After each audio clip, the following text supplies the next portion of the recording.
had to do a double take when I saw the news, and we'll take a closer look here in a second.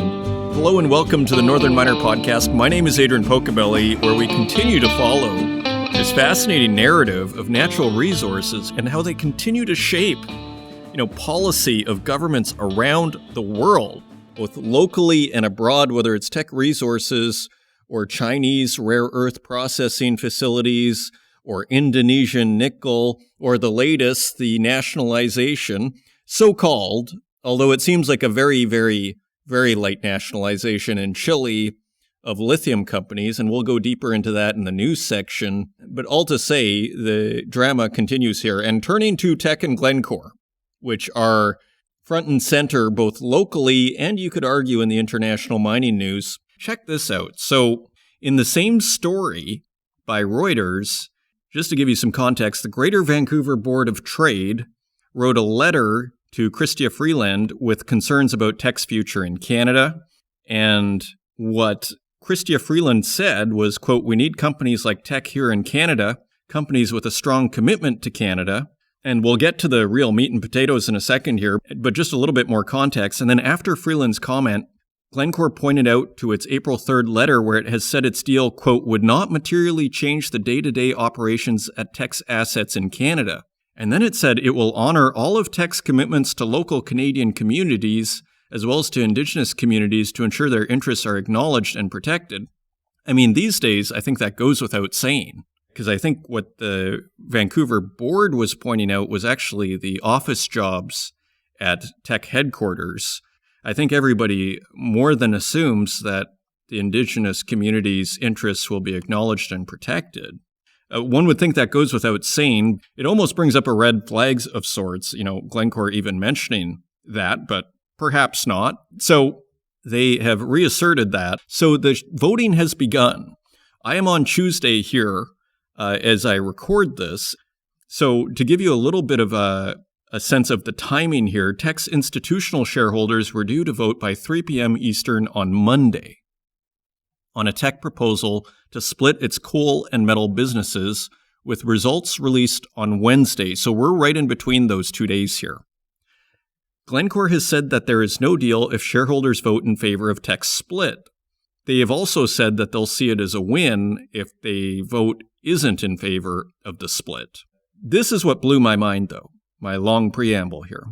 Canada's largest pension fund, CPPI, voted against the split over the weekend. So first they voted basically in favor of Glencore, then changed its vote to favor the move, according to its website. I did some research and I was like, isn't the Canadian pension plan like a crown corporation? And it is. CPP Investments. So for all we know, that was some call that came from higher up in the government saying, if you guys are voting this way, that's not cool. Right? I mean, that's probably what happened. They voted against the split over the weekend. In other words, in favor of Glencore, and then changed it. So someone must have seen that. Right? So anyways, pretty interesting development there. Apparently it's neck and neck. And interestingly as well, China Investment Corporation, the largest holder of Teck's common stock, has not disclosed how it voted. Large investors such as Norwegian government pension fund asset manager Janus Henderson and Letgo Brasso and Teck mining partner Sumitomo Metals have said that they will vote in favor of the split as well. So that would be in Norm Keevil and Teck Brass's favor.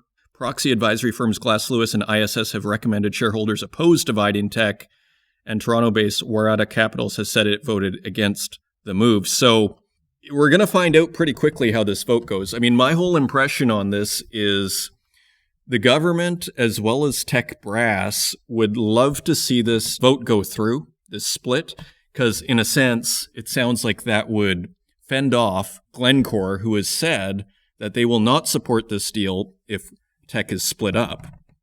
So I think rather than coming out and saying we will veto this, whether it's, again, upper Teck management or the government of Canada, I think they want to see how the vote goes first, because it'd probably be a lot smoother ride for everybody, one less headache if this just resolves itself from a market perspective. So anyways, the drama continues over here.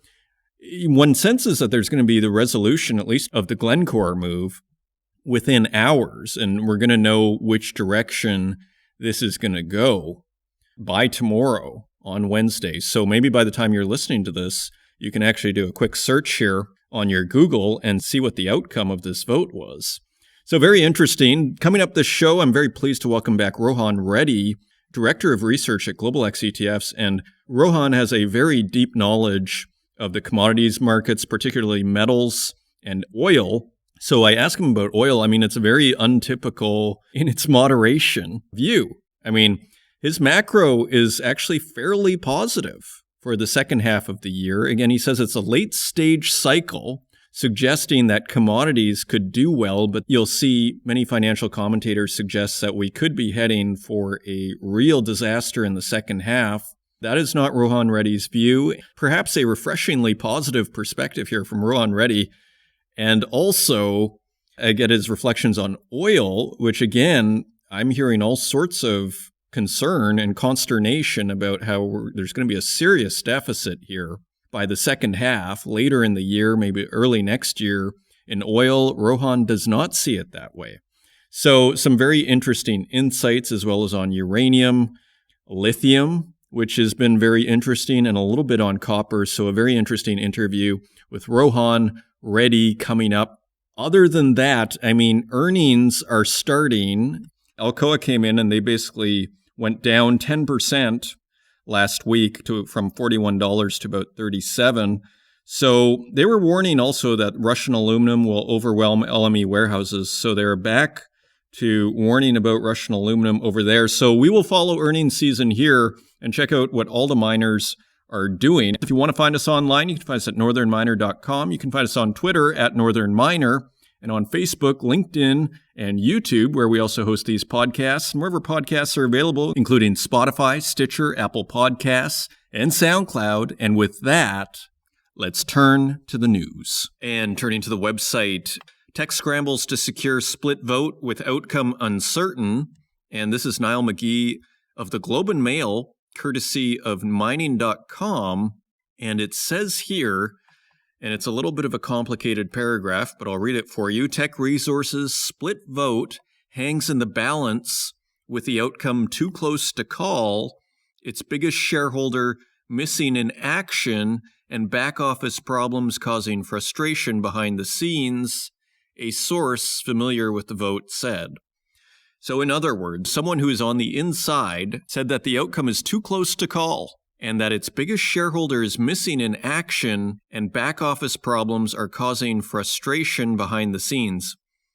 I mean, it sounds like it's a moot point to a certain degree if the board is not on side with the Glencore deal. In other words, as Norm Keevil has said in the past, whatever's good with the board is good with me, but it sounds like the least controversial thing to happen from Teck's perspective is if this split goes through, because that will be seen as a repudiation of the Glencore proposal. Back to our story here. Shareholders at Vancouver-based Teck on Wednesday will meet on the company's proposal to split itself into Teck Metals and Elk Valley Resources, which would hold its metallurgical coal assets. Glencore, which has a hostile takeover on the table for Teck, is hoping that Teck shareholders will vote against the split and in turn force the board to engage with the company. At least 2/3 of votes cast by shareholders must be in favor for the separation to be approved. So not half, but 2/3 of the votes have to favor the separation, which is what Teck wants. While the result of the vote is scheduled to be made public on Wednesday, Teck will already have a good idea of where it stands, as most shareholders vote ahead of the meeting, and at this point the source said that the vote is too close to call. The Globe and Mail is not identifying the source because discussions are private and the person was not authorized to speak publicly. After noon today, and this was Monday, and today is Tuesday, so yesterday, which is the proxy voting deadline, votes cast by shareholders won't be guaranteed to factor into the outcome. With only hours to go before the deadline, China Investment Corporation's vote has not yet come in, and Teck's advisors are baffled as to the reason why, the source said. Well, if it's neck and neck and too close to call, and China Investment Corporation was for the Glencore deal, in other words, not for the split, it sounds like this thing could go Glencore's way, at least the way Glencore was trying to frame it. Because remember, Glencore was out there saying that if this split fails, that's a win for Glencore. Whereas Teck was saying this has nothing to do with Glencore, the way this vote goes. So you see how much power controlling the narrative has. Now, continuing with China Investment Corporation, CIC was Teck's biggest shareholder as of its last public disclosure on March 23rd. With a 10.3% stake in Teck's B shares, CIC has outsized influence on the outcome of the vote. Now, again, Norm Keevil has A shares, and B shares are something like, I think, 10% of the power of an A share. Now, continuing on, investors that own stock on the record date of March 7th are eligible to vote in the meeting. If China Investment Corporation sold its shares after the record date, it would not have any skin in the game anymore. China Investment Corporation and Teck did not respond to a request for comment for this story. One scenario that appears a possibility is that China Investment Corporation's vote does not make it to the proxy deadline. At that point, whether to accept CIC's vote or not will be at the discretion of Teck's chair, Sheila Murray. If the final numbers after the proxy deadline show that Teck has secured enough votes to move forward on the split, it likely won't accept any more votes from CIC or anybody else. But Teck will have to wait until well past the deadline before it gets an accurate reading on where it stands. The source said that Teck is dealing with several administrative challenges that are causing the scorecard to be skewed. Some investors are, quote, overvoting their holdings, owing to voting shares that were acquired after the record date, the source said. In addition, there is a significant lag on the scorecard in instances where investors have flipped their votes, the sources said. Shareholders are allowed to change their vote as long as it is logged ahead of the proxy deadline. So a little messy over there with the Teck vote. Sounds like that could have a controversial outcome the way things are setting up there. Now, the government of Canada has weighed in. Finance Minister Christina Freeland has said that Teck Resources should remain in Canada, and this is Reuters via mining.com. And we were commenting on this pretty heavily last episode. What is the government going to do? Are they simply going to let this pass through? Well, it sounds to me like a lot of maybe the government, maybe the board and Norm Keevil are hoping that the split gets voted through, because then they don't need to do any kind of heavy lifting as far as vetoing the deal, whether it's Teck Brass or the government of Canada. Now let's read the story here. Teck Resources, which is trying to fend off an unsolicited $22.5 billion takeover offer from Glencore, should remain headquartered in Canada and help the country expand its critical minerals industry, Finance Minister Chrystia Freeland said on Monday. Shortly after last episode, Robert Friedland came out in defense of Teck, and this is Cecilia Jamasmy at mining.com. Friedland, founder and executive chairman of Ivanhoe Mines, warned late on Monday through a series of tweets that investors should not take lightly the attempted takeover of a Canadian champion. Quote, losing another quintessential Canadian support mechanism to multinationals could corporatize and hollow out our unique ecosystem that has so successfully explored our vast landmass. Just a couple more from Friedland here. He said he had, quote, great respect for Glencore, but noted the company and Teck had, quote, vastly different cultures when it comes to exploration, mine development, and mining operations. Well, master of understatement there. He urged the Canadian government and regulators to protect Teck from, quote, foreign predators, end quote, and to ensure the strategic resources, particularly copper and zinc, remain in local hands. So that is pretty much exactly what we were saying last episode here. And so Robert Friedland is not a fan of this. Germany draws up to $2 billion state fund to secure key commodities. This is Bloomberg News via mining.com. The German government plans to set up a state fund worth up to $2 billion that will support mining of raw materials critical to the nation's green transition, with the aim of securing access and cutting reliance on China. The new financing vehicle could start next year if the ruling coalition agrees on the funding, according to people familiar with the matter, and will be equipped with funds between 1 billion and 2 billion euros. The pivotal role of raw materials such as cobalt, copper, lithium, silicon, and rare earth metals in producing everything from wind turbines to electric vehicle batteries is driving efforts to guarantee supplies across the globe. Germany relies on imports of over 90% of crucial commodities, according to research by think tank DIW Berlin. with China leading the way and supplying many important inputs. Now, another huge story on the mining stage is Chile. Now, we have a headline here, Chile to nationalize its lithium industry. This is by Cecilia Jamasmi at mining.com. Now, as Rohan Reddy points out in our interview, it's sort of seen as nationalization light. I mean, great, awesomely, Cecilia linked to the YouTube channel. So I actually watched the video with translations. It sounds like they want a stake and they kind of want to oversee what goes on with the lithium industry in Chile. Now, it's not a full-on nationalization in the sense that I think they are just trying, maybe they take, to speculate, maybe something like 50% stake in these companies and oversee what's going on and really take a really up close and personal role in the lithium industry, which they currently don't have.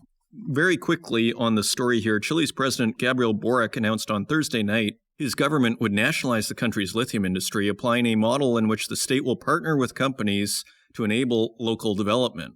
So partnering with companies, the long-awaited policy in the world's second largest producer of the battery metal, includes the creation of a national lithium company, Boric said on national television. It was like a speech to the nation, interestingly, and he compared it in that speech to Codelco in the 70s being basically nationalized and how that ultimately benefited Chile.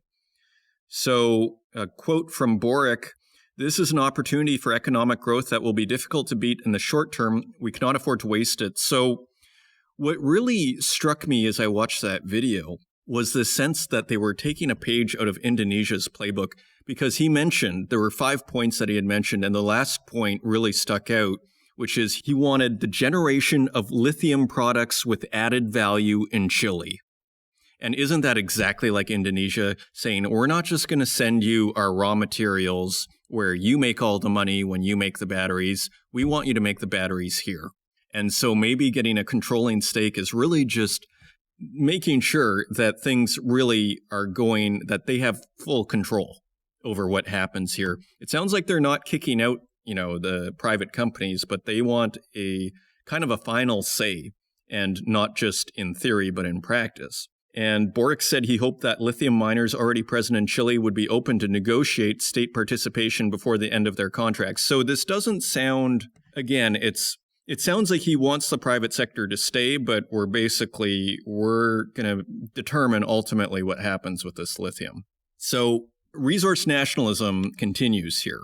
And continuing on, SQM, which is a major lithium miner in Chile, weighs hard choices in Chile after $3.7 billion share wipeout. So their shares, I think, went down 20% on this announcement. And we have, scrolling down the article here, Joe Lowry, an industry consultant, quote, "I would look for SQM to strike an agreement fairly quickly." Yeah, so a lot of uncertainty right now with the lithium miners in Chile, because really they have to negotiate an agreement with the government now. Now, this could speed up permitting processes. I don't know how fast it is in Chile, but it was quite a good speech, I have to say. It did not seem extreme, as one would expect, even though one could argue the policy leans towards that. When you hear it said, it sounded fairly practical. And one of the things that he mentioned that was a priority is for the communities surrounding these developments, that they benefit and that they are taken care of. So this could actually speed up the process in theory, but they have to be careful with this, because I'm not sure if it was Zambia that tried to do this, and then they started running into problems. They also wanted, downstream the supply chain to be developed, batteries to be developed in Zambia, if memory serves, and that didn't help them because all of a sudden lithium crashed and they kind of had not much negotiating power. And so now you have people within the, Lithium Association, so to speak, is now asking for them to open things up because now they're suffering, the local lithium industry. So it's kind of interesting. And here Argentina says new projects will boost lithium production 5-fold by 2025. So that is the Northern Miner, as by a staff writer at the Northern Miner. So very interesting moves across the board here. And finally, just a headline here, Zimbabwe to introduce gold-backed digital currency. And this is Bloomberg News via mining.com. And it sounds like they're going to put out a digital currency and that they're going to back it with gold because they have a major inflation problem because everybody wants to use the dollar. So just another kind of interesting currency story to add to the list of what is loosely called de-dollarization. Those are your news stories. Now, let's take a look at metal prices.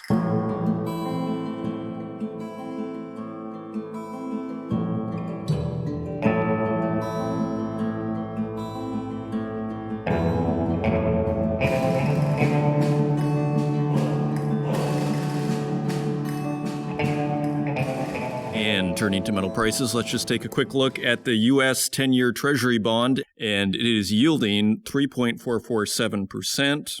That is 0.13% lower than last week and about where it was 2 weeks ago and 3 weeks ago. Turning to precious metals, gold is trading at $1,979.23 per ounce. That is $24 lower than last week and back below $2,000. Silver is trading at $24.54 per ounce. That is 69 cents lower than last week. And platinum is trading at $1,065.93 per ounce. That is $7 lower than last week. And palladium is trading at $1,492.64 per ounce. That is $111 lower than last week. So it kind of climbed back up to 1,600, but now it is back down with a 14 handle. Turning to our industrial metals, copper is below $4 at $3.84 per pound. So that is 24 cents lower than last week. Iron ore is also lower at $109.50 per ton. That is $9 lower than last week. Aluminum is unchanged at $1.08 per pound. Lead is also unchanged at $1 per pound. Nickel is higher at $11.07 per pound. That is 17 cents higher than last week. And tin is also higher at $12.06 per pound. That is 79 cents higher than last week. Cobalt is unchanged at $15.84 per pound. Lithium continues to drop at $25.03 per kilogram. That is $3 lower than last week. And again, a quick reminder, 7 weeks ago, we were more than double when we started covering lithium at $51.54 per kilogram. So it is now at $25.03 lower. So down 10% from last week, more. Uranium is unchanged at $51 per pound, and zinc is 8 cents lower at $1.21 per pound. Zooming out, almost all metals are down with the exception of aluminum and lead, which are even, and the real standouts are nickel and tin, which are higher. So that is interesting. So it seems to point to a little bit of concern in the market, a little bit of risk off. But then perhaps with nickel and tin, you just have individual markets that are perhaps a little tighter, despite the macro are still increasing in price. All speculation over here, and those are your metal prices. And coming up, I'm very pleased to welcome back Rohan Reddy, Director of Research at Global X ETFs. And what's so amazing about Rohan Reddy is his range of knowledge being Director of Research at Global X. And so it's always fun to just hear what he has to say on individual markets. And here we focus on oil, where he has extensive knowledge, uranium, lithium, and a little bit of copper, as well as opening the segment with his thoughts on the macro, which is not typical at all. So it's a fascinating conversation from someone with deep knowledge on the markets. I hope you enjoy it, and I will see you on the other side.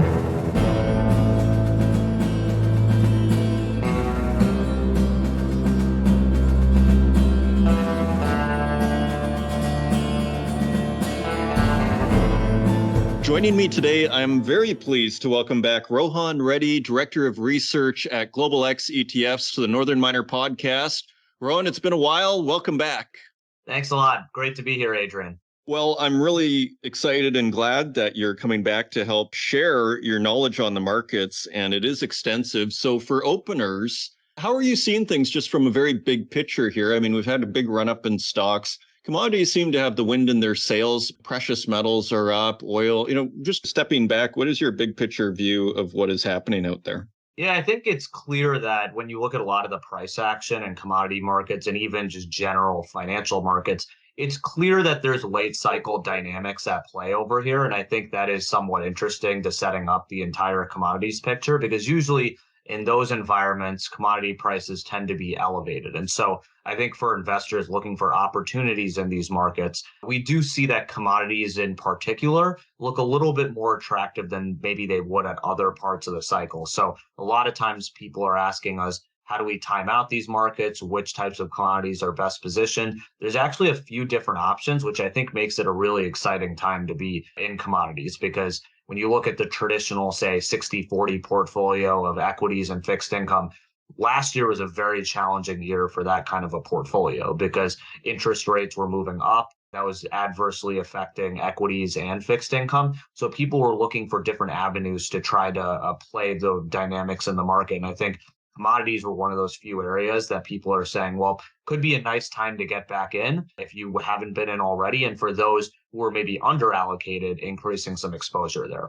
That's interesting. Yeah, I was talking to Jeffrey Christian maybe a few weeks ago, and he kind of had a similar sentiment that he expressed, which was money managers were looking at their portfolios and looking at 2022, and they saw how gold had actually not done badly. So they thought at the start of the year, maybe it's time to increase the allocation because that was one of the few things last year that had not done badly. I don't know if you have any views on, and we're going to get more into the oil and uranium, but any just sense of inflation, China? Do you have any thoughts that you'd like to add on that side of things? Yeah, and I think the macro is proven to be quite an important point in what's happening with generalized commodities. So if you look at inflation, if the Fed is looking at the job that they've done and saying, okay, well, are we achieving our objectives? You could really argue the answer is yes, because inflation was very high previously. It peaked at around 9% in the US, very high even in Europe as well, which was a big move away from what we have seen previously. And then central banks were looking to basically really change that narrative and make sure that inflation was not a big issue in the economy. So I would actually argue that even though, yes, last year was a very challenging year because of how quickly rates had moved up and we were coming off a very low base post COVID.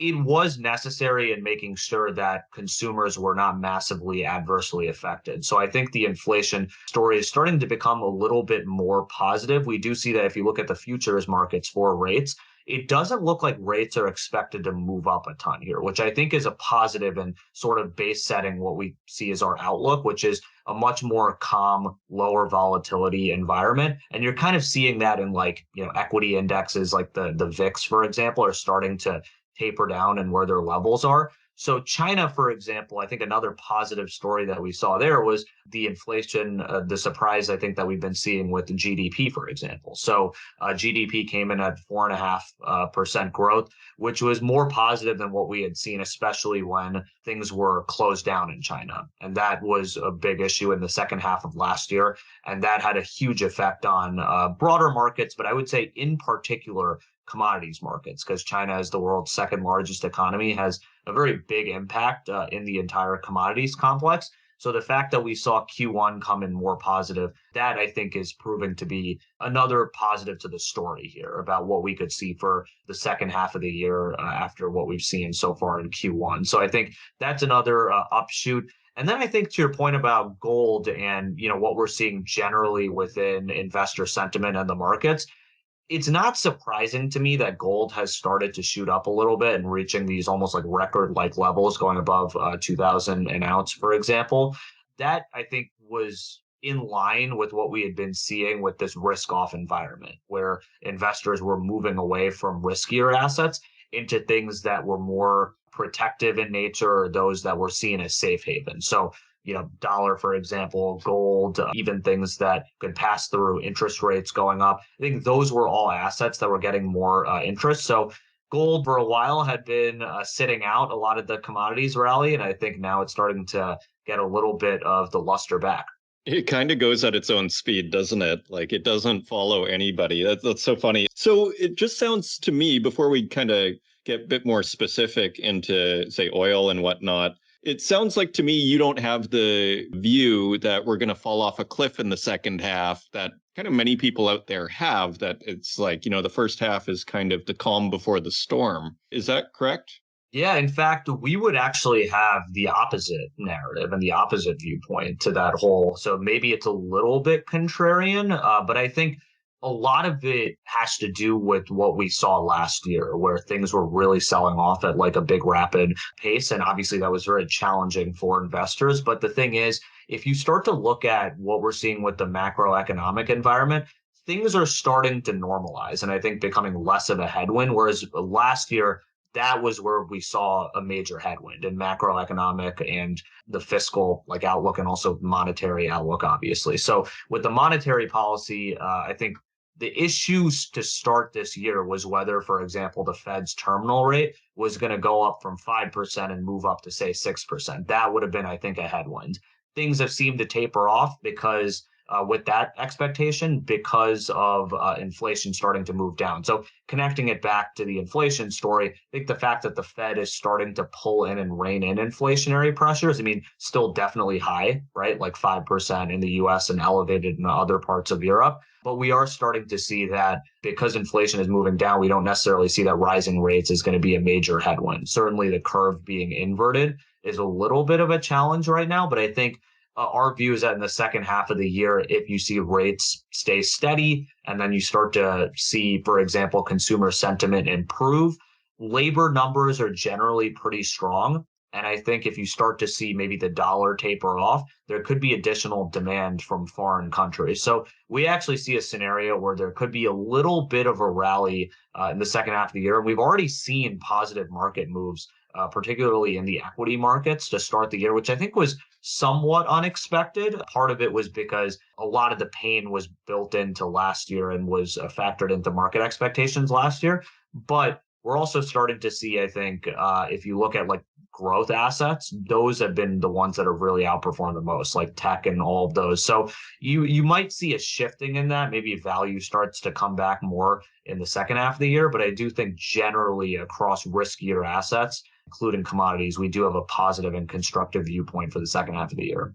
Okay, excellent. So this brings me then to the big question of oil, because if China is kind of doing better than expected and the economy might do better than expected, well, what if oil is higher than expected? How can inflation stay down is sort of my question that I ask myself here. But maybe do you want to talk about the oil markets and what you see? I mean, I see all sorts of stuff about how, there's going to be a real deficit in supply by the end of the year. But I don't know, you know a lot about the oil market. What's your take? Yeah, it's a good question because I think it's been a very interesting market and in some ways a little bit of a proxy for sentiment and expectations because of how volatile some of the moves are. If you back up a little bit to last year when we saw oil prices like peak out around $120 a barrel, and a lot of that was due to some of the China reopening story that obviously shifted quite significantly in the second half of the year. But we've seen prices stay elevated. I think the question we've been getting from investors is, are we going to go back to that,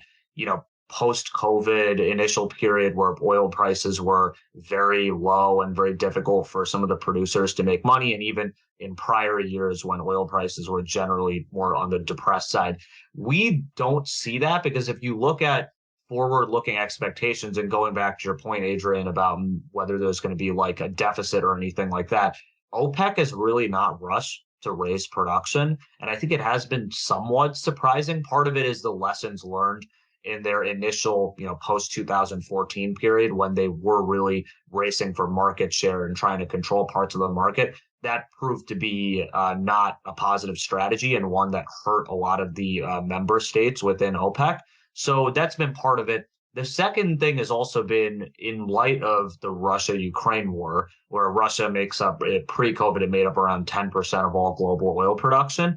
that has been a huge part of the market that has essentially been moved off, right? I mean, maybe you might have some selective countries without sanctions buying Russian oil at discounted prices, but that's a huge supplier in the market that's moved away. So when you take all these things into account, it is somewhat surprising that production expectations are not rising a ton. I think some of it is just investor preferences, especially for public companies. There's a move away from increasing capex, which I think has been a story for the better part of the last few years, and more towards things like a return of capital, buybacks, dividend payments, things like that. So some of it is being dictated by just corporate policies. But even in the US, and you see, I think we're getting this question a lot from investors about, isn't this a huge opportunity for US companies to step in to fill the void because they're not part of OPEC? They have not really been rushing to raise production either. And the outlook doesn't, I mean, there's going to be a little bit, maybe a little bit of oil production growth, but not really enough to keep pace with the demand that's expected. And so I think in terms of what that means for prices, we do envision that prices are going to be elevated. So in this $80 plus level for the extended foreseeable future. Okay, yeah, then that's where I was going to go with that is what are you seeing long term? Like as far as the decade's concerned, let's say, I imagine you project out somewhat to the end of the decade. Let's say, what are you seeing for oil there? We don't think that oil prices are going to be higher necessarily for like 10 years plus. There's going to be a natural eventual like phase out, and 10 years is enough to be an entire market cycle in and of itself. The other thing is there's a lot of reserves in other parts of the world. So generally it basically and usually 10 years is enough where you can kind of like look towards an economic model for what break even prices are. Most of the world, even though break even prices have been slowly moving down, even for other parts of the world outside of more developed countries like the US, most parts of the world need like 55, $60 a barrel to really, break even. We think like, $60 plus is maybe a good like long-term outlook for oil prices because that's right around the level where you would incentivize production maybe to come back, but not enough where it would necessarily flood the market and drive prices down. There's certainly going to be peaks and troughs, right? We've seen oil prices go all the way to triple digits, as we've even seen last year, all the way to at some points in the previous cycle down to like, in one day's case, negative prices, which was a little bit of an outlier, but also even to $20, $30 oil prices. So there's going to be peaks and troughs, but we think that maybe around $55, $60 long term is not a bad baseline average. Okay, excellent. So you're not concerned about a severe deficit coming in the coming years where we're going to see $200 oil and this sort of thing, maybe temporarily, but generally speaking, it doesn't sound like doom and gloom on the oil front from your perspective. No, and part of that is, yes, I mean, I think there is enough reserves to be able to bring some of this production actually to market. And there's a lot of reserves in the US as well, which is outside of OPEC's purview. But at the same time, I mean, a lot of Middle Eastern countries still derive a lot of their fiscal revenue from sources like oil and other commodities. So it still is a big part of the mix. There's going to be a production that's going to come to market. And at the end of the day, as we've learned, economics does dictate policy quite a bit. So even though there might be short-term changes within that, there is ultimately an economic rationale that comes to bringing oil to market. The other thing is it's not like you're going to see this massive demand growth for some of the reasons that, we discuss around changing policy with climate change, moves towards other sources of energy like gas, nuclear, all of that. So there's going to be more of a balanced energy mix. And yes, there could be peak oil could be hit sooner rather than later. But I don't think it's enough of a point where, you would hit $200 oil prices, because at the end of the day, what would happen then is there would be demand destruction, both from the consumer side and outside of that, where it would just be too expensive to be able to incentivize further demand.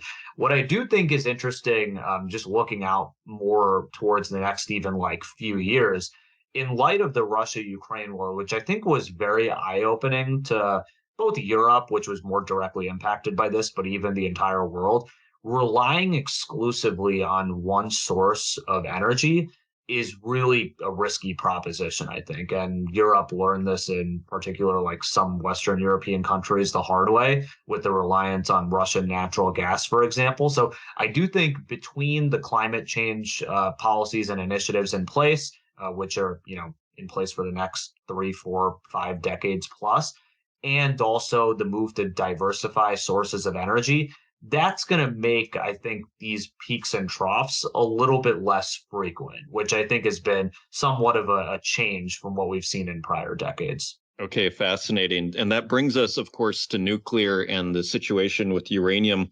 Last I looked last week, it seemed to be at like somewhere around $51 a pound uranium. What's your characterization? What's your feel of the uranium market and where we are right now? Yeah, uranium, and we've discussed this on your show in the past, Adrian. It's been one of the hottest topics in the commodity space for the last few years.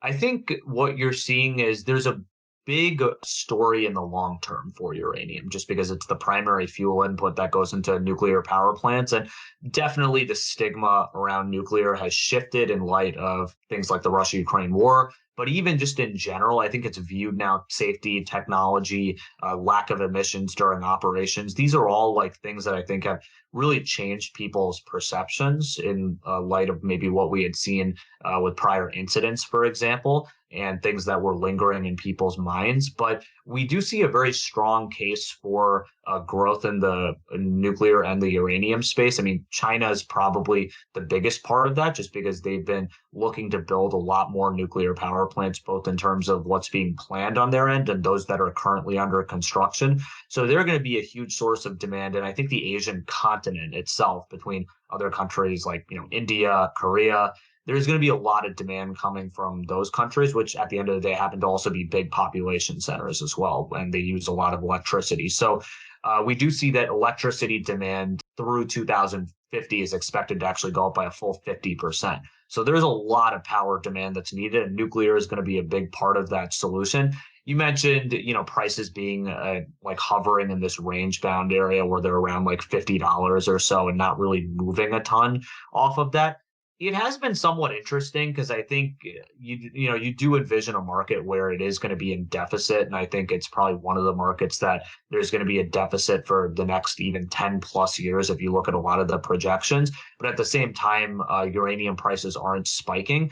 What has been a little bit of an interesting development is that in light of, for example, the Sprott physical trust that came to market in July of 2021, they bought up around, like 60 million pounds of uranium in that time frame. Just for context, like annual demand is around like 180 million pounds. So that's like a huge part of the market where there's been like a demand pull forward. So the reason that's important is because a lot of utilities have now been looking to recontract at a faster pace, because even though, yes, Sprott is more of a spot market indicator with the physical trust and more of a price discovery vehicle, because as we've discussed, there really is not much of like a liquid futures market in uranium. I do think that utilities might start to look towards their planning policies, just in terms of like getting actual uranium for their plants, and maybe start to say, well, when you look out the next 6, 12, 24 months, the likelihood of uranium prices going up is maybe higher than it would have been in the past. So maybe we should recontract now.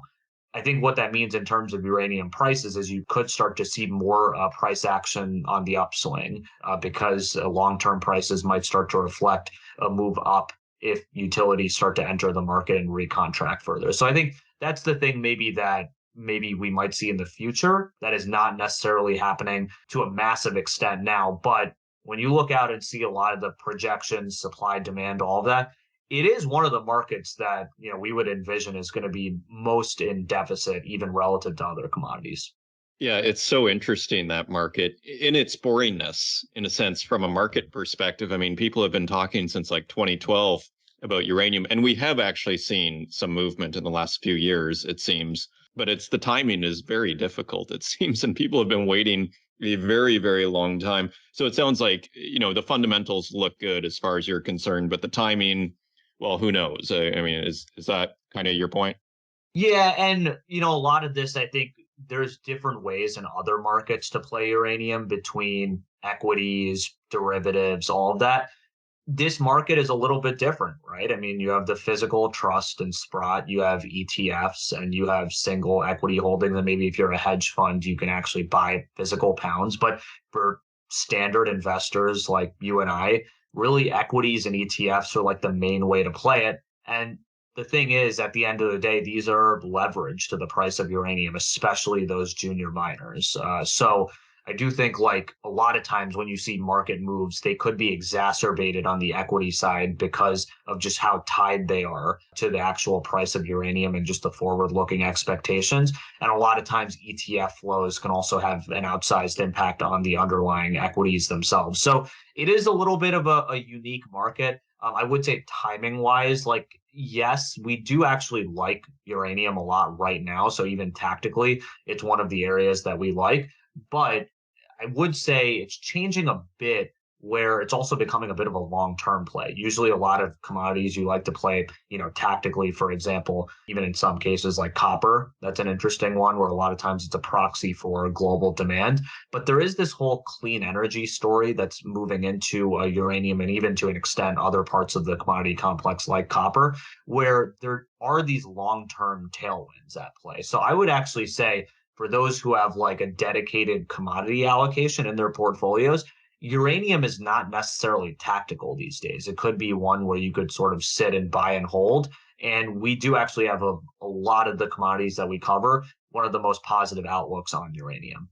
Well, you mentioned copper there, and maybe we could just talk about that very briefly. What are you seeing in the copper market? Again, it seems, if memory serves, it seems like it's hovering around $4 a pound, and it's come up a bit, in the last few months, but it's nothing to knock your socks off. What are you seeing in copper from your perspective? Yeah, I think copper has been we've had a lot of investors move into our copper product, which is the largest like copper mining product in the United States. And so a lot of people are looking to play copper because of the leverage nature that a lot of the equities actually have to the underlying price of copper. And it is a very volatile commodity. I think that's something that when you go into copper, you kind of have to know because it is a proxy for global demand. There's also a saying, as China goes, so does copper. And just the volatility in policy in China over the last 18 to 24 months has been something that investors have had to rationalize and think through their thesis.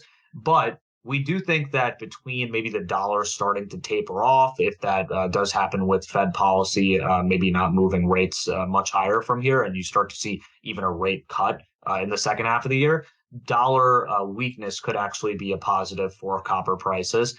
And you're also seeing electric vehicles be a big part of the story. So electric vehicles typically use around 2 to 2.5x more copper than a traditional internal combustion engine vehicle. So if you start to see more electric vehicle sales occur, that would actually be another long-term positive for copper. But even in the short term, it would spur that you would need a lot more supply. And I think, going back to the point that we've been discussing with a couple of the other commodities, there is a really big story here about a potential deficit in the copper markets over the long term, because around 40% of all global copper production comes from Chile and Peru. So if there's issues in any of those countries around production, that could actually have an outsized material impact on copper prices. In the short term, we do think eventually that there's going to be a catch up because there was a major slowdown during COVID that now a lot of these copper companies are starting to catch up on. But it is something worth mentioning in the long term where, going back to the whole tactical versus buy and hold story, that is starting to change, I think, in this market. So we do envision that in terms of maybe where copper could be from here. Yes, it's around like, $4 or so. We could envision that, prices in the short term move up to even like 4.5 or so, which is an interesting place, I think, for a lot of copper investors. But it's not the kind of area where there's going to be, I think, massive outsized growth like we saw, in the past like 12, 18 months when you were operating off a lower base point when copper prices were a little bit more depressed. So we do have a positive outlook, especially, in light of these long-term late cycle dynamics, I think, that we're seeing within the economy. But investors should be muted with some of their expectations. I love your moderation.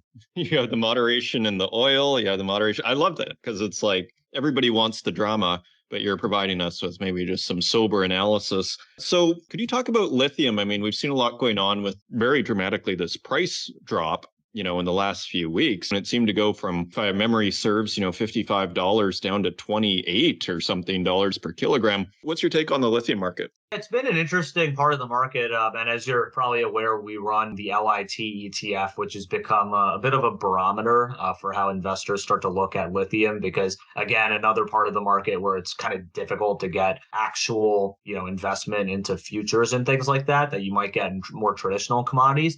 So actually the equities are often one of the main ways that people try and play lithium.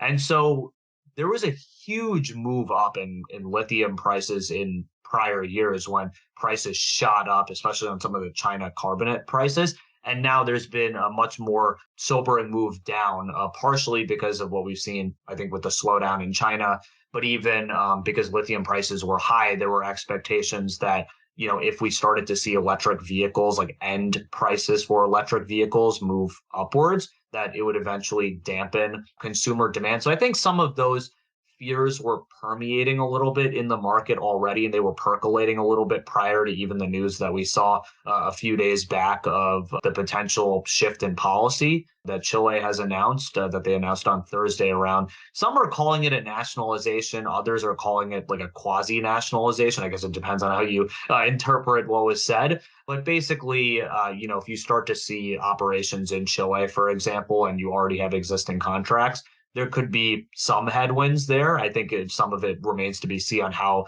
this actually is interpreted by both the companies themselves and even the government and how they actually enact the policies. But the move up in lithium prices in the past was, I think it was very sharp and very quick. And as we've seen in some commodities, both moves up and down, if they're sharp in a short period of time, it can happen again, both on the up and down side. So it was not entirely surprising to see it. I will say, though, that we have probably like one of the most positive viewpoints of other commodities within the lithium complex, because there is this huge long-term story about electric vehicle sales and the fact that really at the end of the day, lithium is like, the main source of like the batteries, right, that are actually being used in these electric vehicles. So there's obviously, I think, a big need for it. And the technology, it's developing, but it hasn't developed to the point where like you don't need as much lithium to like such a high extent that is needed now. So there's a lot more growth needed in the lithium production area in order to be able to catch up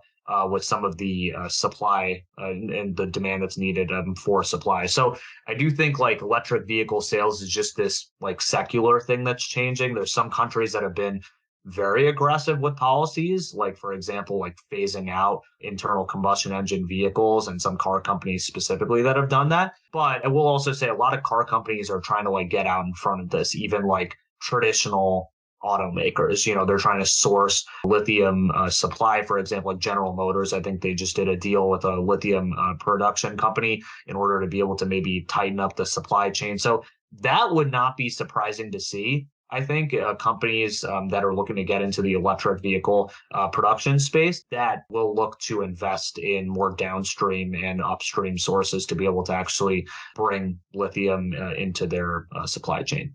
Okay, excellent. So final question here. When you say late cycle dynamics, it seems like you have kind of a big picture macro of how you're seeing this decade unfold a little bit. Could you just explain a little bit what you mean by late cycle? Yeah, and I think it's something where, a lot of times the way textbooks might show where we stand in a cycle might be counter to maybe what you're actually seeing. But in this case, sometimes like what we've been seeing with the way even like historical ways that economic cycles have developed, it's actually kind of happening a little bit today where you're seeing growth assets, either like sentiment is not quite where it was in previous parts of the cycle, or performance is not quite there. And you're starting to see those with higher inflationary pass-through pressures, like commodities, for example. Those are the ones that are catching investors' eyes more and are actually performing in some cases better than other parts of the market. And you're starting to see equities taper off, and even fixed income, to the extent of interest rates moving up.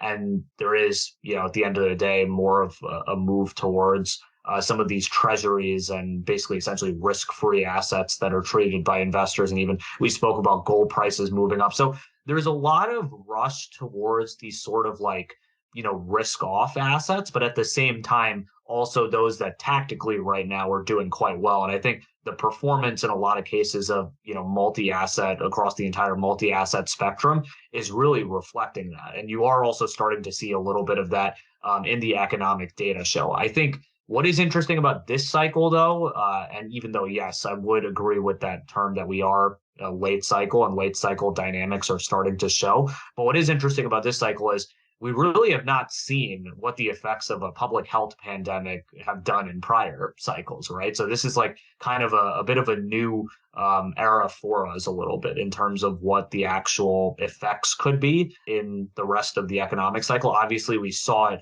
in the very short term post, March 2020, and then in the year or 2 years after that. But there are some lingering effects, and I think that has thrown off a little bit the spectrum of what happened with monetary policy and also economic numbers themselves, because it's very rare that you've seen like economies just simply shut off for parts of a bit of time. And so I do think like the reason why we do see like in the second half more of a recovery than maybe we would see in other cycles where you could start to see equity performance taper off, for example, is because there was these lingering effects of the public health pandemic that we saw with COVID, but also interest rate policy from the Fed has been very volatile and it has shifted quite a bit. So I think that's been a little bit of a development, but I would agree with that term that we do see late cycle dynamics proliferating across the economy and that we are somewhat late cycle in this market move. Excellent. Rohan Reddy, Director of Research at Global X ETFs. Thank you for joining us once again on the Northern Miner podcast. Thanks a lot, Adrian.